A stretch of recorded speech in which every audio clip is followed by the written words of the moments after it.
মহানগরের ব্যস্ততার মাঝেও আমরা অল্প সময়ের জন্য একটু এসেছিলাম। মহানগরের পুরো পরিবার 44 জন লোক, অনেকেই পর্দা পালন করে, এই জন্য ক্যামেরার সামনে আসে নাই।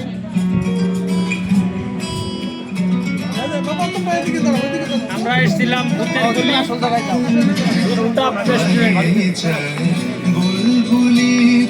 কিন্তু আপনাদের আসতে মানা করো, কারণ এখানে সেবার মান ভালো না।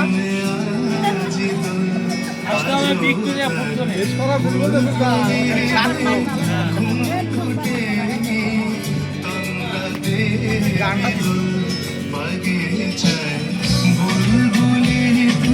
ক্যামেরায় আছেন, ক্যামেরায় আছেন কথিতদর্শ সাংবাদিক টাঙ্গাইল জেলার। হ্যাঁ, তারপর প্রথম বাবির জামাই নাসিরউদ্দিন পাটোয়ারি।